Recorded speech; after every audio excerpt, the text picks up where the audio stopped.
The Urals were a place of legend, where ancient magic lingered in frost-kissed pines and whispers of the Mansi shamans danced on icy winds. But in 1959, the ninth parallel stood as an unsuspecting battleground between human resilience and an enigma, so chilling it would defy explanation. As the night deepened, the wind's mournful song swelled, whipping snow into frenzied swirls that obscured the tent like a shroud.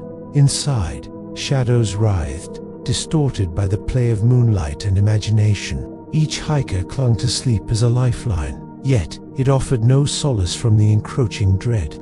Igor Dyatlov, the group's leader, tossed restlessly, his dreams invaded by images of frosted landscapes and his father's accusing eyes.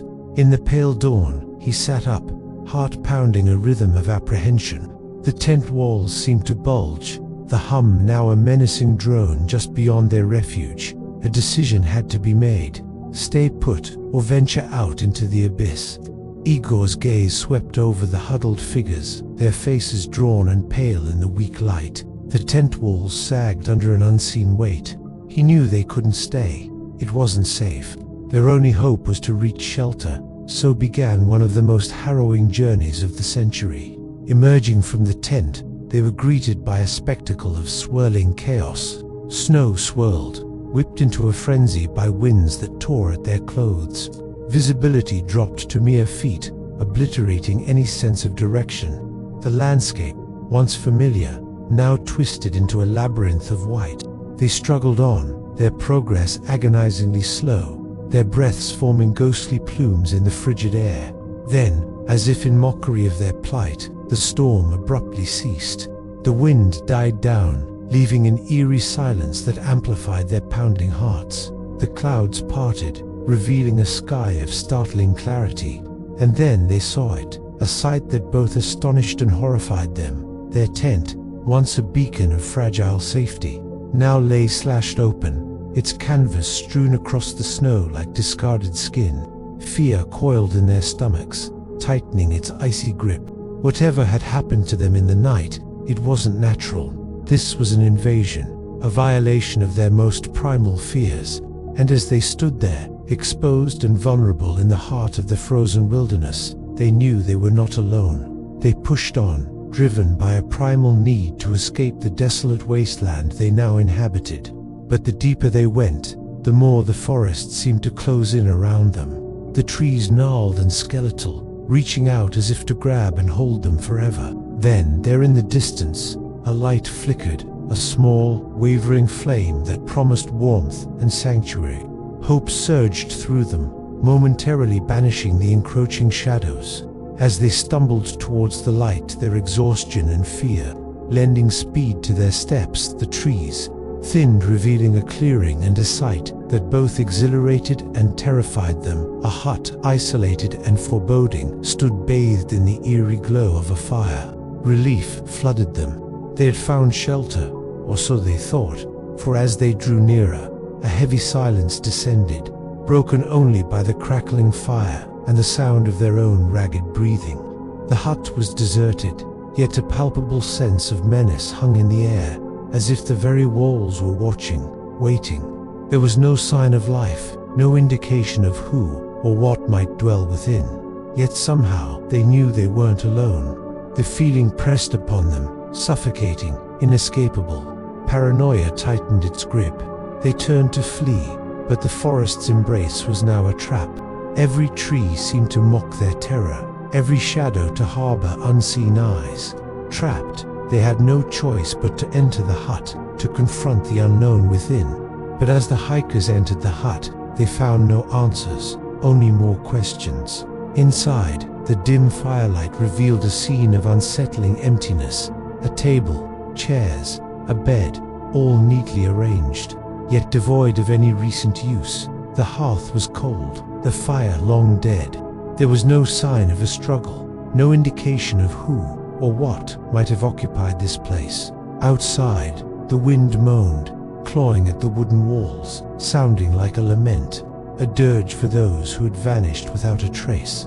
Their unease mounted as they searched for clues, for some indication of what had transpired here. but the hut offered no answers. The windows were boarded up, the doors locked from the inside, barring any easy exit. The room was bare, save for a single, ominously placed chair. Was it a trap? Had whoever had lived here planned for their arrival, or was it merely a coincidence? In the end, they found nothing to explain the mysteries that surrounded the hut, only the silence that screamed of secrets kept. As they stood there, caught between the horrors of the night and the unnerving stillness of the day, they realized they weren't just seeking shelter, they were confronting their deepest fears, testing the boundaries of their sanity in a realm where shadows danced and the line between reality and nightmare blurred. The world outside remained a chaotic mess of swirling snow and howling winds, but within the confines of the isolated hut, a different kind of storm was brewing, a maelstrom of uncertainty and fear that threatened to consume them whole. Hours passed, the daylight struggling to penetrate the gloom that had settled over the hut like a shroud. Each creak of the aging wood, each sigh of the wind was magnified in their heightened state, transforming the mundane into potential threats. Was anyone watching them? Had they stumbled into a carefully laid trap? The questions echoed unanswered, amplifying their mounting dread. Driven by desperation, Igor decided they needed to get out of the hut, to try and find their way back to civilization. But as they prepared to leave, a new discovery sent a fresh wave of unease through them.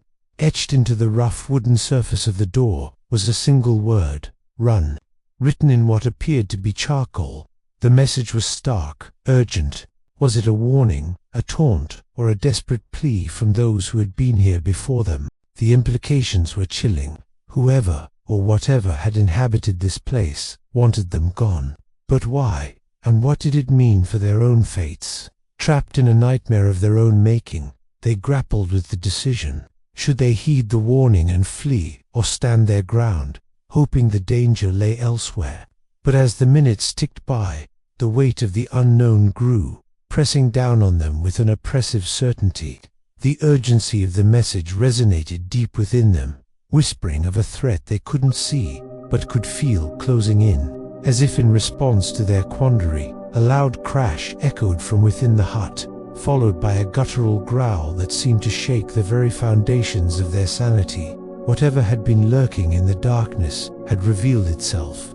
Terror propelled them into action. They fled, stumbling through the undergrowth, their breaths ragged, their hearts pounding in unison with the relentless pursuit. Branches clawed at their clothes, snow blinded their eyes, yet none dared to look back. They ran, driven by the primal instinct to survive, their minds screaming in terror as they raced against an unseen, relentless hunter.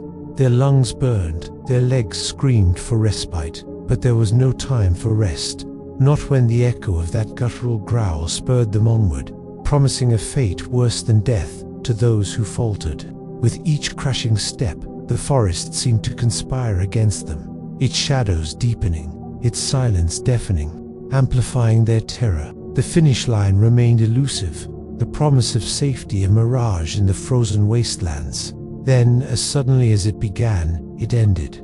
The growls faded, replaced by a heavy, oppressive silence. Panting, their bodies trembling, they finally dared to stop, their ears straining for any sign of pursuit. The silence stretched, unbroken, allowing the full weight of their ordeal to settle upon them. They were still alive, but what did that mean in a world where the boundaries of reality had been so chillingly blurred? They were lost, injured, and facing a nightmarish landscape that mocked their every move. Their journey was far from over, but as they looked to each other, their faces pale and drawn in the fading light, they knew they faced not just the elements, but something far more sinister, something that lurked in the frozen heart of the Ural Mountains, waiting to claim its next victims. The story begins with a group of experienced hikers venturing into the remote regions of northern Russia in August 1992. Their goal, to summit Otorten, also known as Dead Mountain, a peak that had claimed many lives in previous years. Yet they were prepared, carrying adequate supplies and maps. Their leader, Igor, exuded confidence, his vast knowledge of the terrain promising a safe journey. But this journey would soon turn into a harrowing ordeal that exposed the fragility of the human spirit in the face of an unrelenting natural force. The second day of the hike was filled with scenic beauty, but by the evening, fatigue set in. They chose a clearing near a stream for their camp, pitching their tents and settling in for the night. The weather was pleasant, prompting some members of the group to sleep outside their tents. Around midnight, however, the tranquility of the camp was shattered. Suddenly, the tent shook violently, as if grasped by invisible hands from the abyss. The hum of the surrounding nature transformed into a deafening roar that pierced the soul like a blade through flesh. In a split second, all were jolted from their slumber, their faces pale masks of terror in the moonlight spilling through slashed canvas. In the midst of this chaos, Igor was first to react. Grabbing his knife, his leadership instinct clashing with primal fear, he began slashing at the tent, shouting orders that dissolved in the pandemonium. His tragic command a fleeting grasp on sanity. Outside, the mountain wind howled like a hungry beast, whipping the trees into a frenzy, as if some monstrous entity had awakened and was shaking its den. What was this force that had descended upon them in the heart of the night? Was it the mountain itself, or something more sinister lurking in its slopes? Stay tuned to find out. As the tent gave way, revealing the raging storm outside, panic seized the group. Stripping off layers of clothing, they fled from the nylon confines, their bare feet hitting the icy ground. Each step sent shivers down their spines as the cold bit like vicious fangs. In the dim moonlight, they could see each other's terrified faces etched against the stormy backdrop. The invisible force that had shaken their camp pursued them, its presence felt in the wind that tore at their clothes and lashed against their skin. Its touch was like ice fire, burning cold and searing deep. And then there was Xena, her heart pounding against her ribs like a trapped bird. Her eyes, wide with terror, scanned the surroundings as she ran, clutching her journal, her love for Igor giving her strength. She stumbled, her foot catching on the ice-jammed stream. For a moment, time seemed to stop. The world tipped on its axis, and then her ankle twisted beneath her weight. A sickening crack echoed within her like the snap of a breaking heart. Ignoring the pain lancing through her leg, she scrambled back onto her feet, determined not to be a burden. Her tragic affection for Igor urging her on. Yuri, usually the joker of the group, now ran silently, his face grim, his attempts at humor dying on his lips. With a sob escaping his throat, his voice cracked like the frost-covered branches overhead. As he glanced back at the tent, the darkness seemed to writhe, and he saw shapes that twisted his mind. Fear lent speed to his steps, each stride echoing his terror. Luda, her temper often flaring, pushed ahead, her anger fueling her sprint. But the wind seemed to whisper her name, its icy fingers tugging at her spirit. Her pace faltered, her tragic boldness turning to blind panic as she lost her footing and tumbled into a ravine. Her scream, a haunting cry swallowed by the night. Alexander, the physicist of the group, tried to rationalize what they were experiencing. The roar, he declared, must be an avalanche. But the snow around them remained still. His intellect faltered, his tragic reason a candle flickering in the face of an unseen gale as cosmic voids opened before his eyes. It was as though the universe itself was on display, a swirling vortex of infinite space and time. Rustim, strong and steady, had shouldered the burden of one of their group who was weaker, his arm a vice around the man's waist. But the cold sapped his vigor, his tragic resilience failing as frostbite claimed his toes, his body a vessel breaking under the unseen assault. Despite the pain, he pressed on, determined to reach safety. But as his fingers stiffened and turned white, he knew the battle against the elements was one he might not win. Georgie, ever the optimist, sought solace in song. But as the notes left his lips, they took on a life of their own. The melody warped in his throat, transforming into a wail that spoke of despair. Visions of demonic figures dancing in the blizzard pressed against his eyelids, their presence a suffocating dread. His tragic creativity a final song before the silence. Nicholas, homesick, thought he saw a light through the swirling snow. Hope surged within him, propelling him forward. Yearning for the warmth of Paris, he ran toward what he believed was salvation. But the light remained elusive, leading him into deeper snowdrifts. His tragic nostalgia a lure to doom. Semyon, the most reticent of the group, suddenly found himself face to face with an apparition that emerged from the snow. The figure's features, obscured by the blizzard, beckoned with a finger toward the sky. Semyon understood, his heart sinking, that this was no ordinary being. His senses heightened. He perceived a glint of steel in the figure's outstretched hand. It was then he realized that the real horror lay not in the storm, but in the memories that haunted him from a long-ago war. He was a veteran, his past shrouded in secrecy, his mind bearing the scars of battles fought long ago. Back then, invisible gas had drifted across no man's land, killing silently. Today, it seemed the specters of war had returned, stalking him in the guise of an Arctic nightmare. He made a split decision, turning to face the darkness. His body found later with injuries that defied explanation. Each member of the group was affected differently, their fates intertwined with the wrath of the mountain. Meanwhile, the group scattered, their numbers dwindling, their minds deteriorating. Tents were slashed open from the inside, as if by the claws of a gigantic bird of prey, their belongings tossed about like fallen leaves in a storm. The mountain, once majestic, now seemed to mock them, their escape a desperate flight into the white abyss. When dawn finally broke, painting the sky with hues of grey, Igor, with trembling hands, managed to build a fire. Around him sat a handful of survivors, their faces drawn and haggard. The flames sputtered against the biting cold as hope flickered in their eyes, their unity a fragile shield against the unseen horror that stalked them. Yet as they huddled closer to the fire, the horror drew nearer, the whispers in the wind driving them deeper into delirium. Some saw lights in the sky, others felt the ground tremble with unearthly power. Was it the mountain claiming its due, or something more sinister lurking in the shadows? And so the tale of the dead mountain hikers continues, a chilling narrative of a group lost in the unforgiving wilderness, tormented by an invisible force beyond their understanding.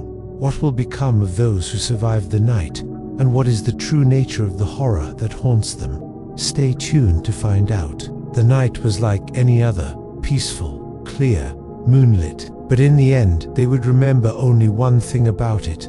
That last terrifying hour when everything changed. They were just ordinary guys, 9 friends going on a hike, but the next morning the world found them corpses arranged in poses of despair and agony, and nobody could explain how such a quiet night could end in such a frenzied violence, how those 9 friends turned into enemies in mere moments, killing each other before turning on themselves. Some of them died with crushed skulls, some with torn-out tongues, as if somebody wanted to silence them, seal their lips forever. Their bodies were found in attitudes of hopeless struggle, as if fighting for every breath against something inhuman. Could they have been trying to escape from their own shadows? Was it the mountain itself that haunted them in their sleep, driving them mad with visions of monsters? Did they really flee an invisible terror that only the bravest can witness? We may never know. But the trail of their madness leads us up this hill to the Dyatlov Pass. Let's start at the beginning. This is where their story began on January 2nd, 1959. A group of 9 experienced hikers left this ski resort town for what should have been a routine hike. There was Igor Dyatlov, a 34-year-old graduate student and skiing enthusiast who organized the trip. His girlfriend, Zina Kolovati, whose tragic romance with Igor would be forever frozen in the snow. Yuri Krivonishenko, a handsome young man who dreamed of becoming an engineer. His younger brother, Georgy, a playful spirit who always carried a red handkerchief. Luda Kalvashina, a stunningly beautiful woman known for her wild spirit and fiery hair.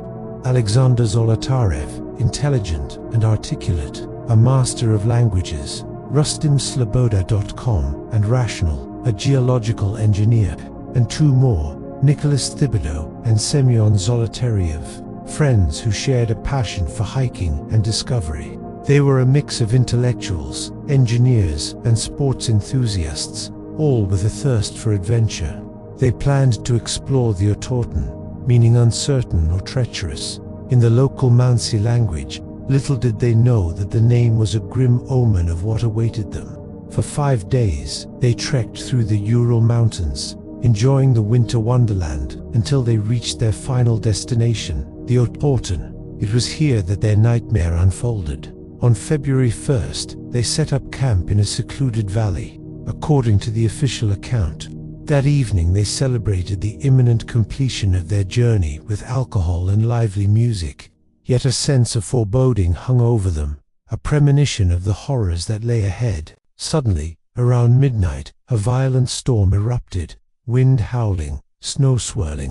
When the storm abated, they discovered their tent partially sliced open, apparently from the wind, but there was no sign of the zipper being unfastened from the inside.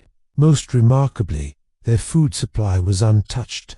If hunger had driven them to desperate measures, why had they not eaten? What drove them to kill each other in the dead of the night? The evidence tells the tale. In the morning, searchers found 6 bodies near the tent. Luda was lying on the snow-covered ground with her tongue missing, as if someone had ripped it out. Her torso was clad only in underwear and socks. Yuri and Georgie were found huddled under a cedar tree, their clothes stripped for warmth. Their skin was burned a sickly brown, resembling radiation burns. All 6 victims exhibited strange injuries, including bulging eyes and no clothing on their lower bodies. What horrific experience could induce such trauma? 2 more bodies were later discovered in another tent farther up the slope, Nicholas and Semi. Their chests were strangely compressed like an accordion. Internal injuries but no external marks. What unseen force could inflict such damage? Back at the first camp, the remaining 2 bodies were missing. They were found a few kilometers away in a line pointing towards the tent.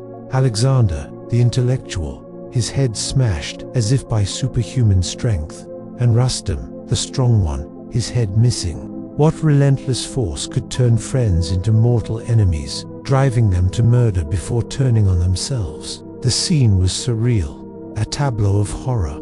Their injuries defied explanation. Their positions were perplexing. Had they fled in terror, then returned to confront whatever had terrified them, only to perish in the attempt? What dark presence had infiltrated their camp that night, shattering their camaraderie and driving them to unimaginable acts? The Soviet investigation concluded that an avalanche had struck the tent, causing the deaths. However, this theory was quickly dismissed. Photos showed no signs of a slide.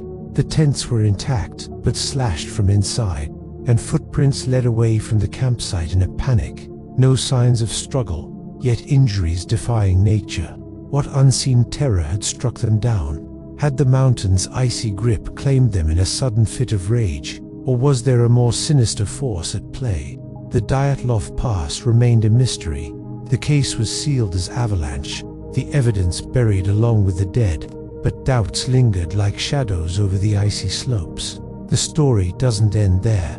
Over the decades, more hikers ventured into the treacherous pass, drawn by the enigma. Some vanished without a trace, others returned with tales of eerie encounters with invisible presences. In the 1960s, haze-like investigators revisited the scene. One climbed to the summit of the nearby Kotsinas mountain and claimed to feel a strange force pushing him off balance. Another stumbled upon a chilling sight, a cross-shaped shadow cast by trees in the exact spot where the group's tent had stood. Still others heard whispers on the wind, voices that seemed to emerge from the very stones of the mountain, sharing fragments of the hikers' final moments. Could the spirits of the doomed travelers linger in the pass, forever reliving their tragic fate? Or were these just tricks of the wind and the mind playing tricks in the desolate landscape? In the 1970s, the Urals became a mecca for paranormal investigators seeking answers to the unsolved riddle. Some believed that the hikers' demise could be attributed to infrasound, low-frequency sound waves produced by wind tunnels in the mountain passes. These inaudible frequencies could have triggered panic and hallucinations, driving the hikers to fatal decisions. Others pointed to military tests involving high-frequency active sonar, a weaponized form of ultrasound capable of inducing vomiting and disorientation. Could the travelers have fallen victim to this experimental technology during their fateful expedition? As the theories multiplied, the truth remained elusive, buried beneath the icy silence of the Dyatlov Pass. Yet, the most chilling accounts came from those who felt the pull of the mountain's mysteries most strongly, the trekkers who dared to tread the same path as the doomed hikers. Many returned with tales of unsettling encounters with supernatural phenomena. Some claimed to have witnessed strange lights dancing across the night sky, eerily similar to the celestial ballet reported by Dyatlov and his companions 60 years before. Others spoke of an overwhelming sense of dread that gripped them as they neared the site of the tragedy, compelling them to flee the pass in terror. And still, others whispered of shadowy figures glimpsed at the edge of their vision, fleeting apparitions that vanished into the mist, leaving only a chill in their wake. But perhaps the most disturbing tales came from those who dared to venture into the pass alone, seeking a deeper connection with the spirits that dwelled there. They spoke of feeling a heavy presence at their shoulders, as though the very mountain itself was watching their every move. Some claimed to hear disembodied voices whispering their names, beckoning them deeper into the mountain's embrace. And when they finally looked back, they saw no one, just the windswept pines standing sentinel over the valley. Among the most recent visitors to the Dyatlov Pass was Tomas's grandson, Yuri, who made the pilgrimage in 2018. He sought to understand the fate of his grandfather and the other hikers who perished there half a century before. But what he found was far more haunting than he could have ever imagined. As he stood on the very spot where the hikers had pitched their tent, he felt a sudden chill, as if a spectral hand had brushed against his cheek. Then, out of the corner of his eye, he saw a fleeting shadow, a dark shape that seemed to melt back into the trees. Though he never saw it again, he knew he wasn't alone. And in that moment, he understood why his ancestors had shunned the mountain for generations. It's a place where the veil between the worlds is thin, where the spirits of the lost roam free, forever seeking solace. The Dyatlov Pass remains shrouded in mystery. Was it a freak accident, a military experiment gone wrong, or something more sinister? Perhaps the true horror lies in the unknown, the unexplainable force that drives men to their graves. The tragedy serves as a reminder of the fragility of human life in the face of the great outdoors, and it calls us to respect the untamed wilderness that surrounds us. For who knows what secrets lie dormant in the icy slopes of the Dyatlov Pass, waiting to be unearthed by the unwary.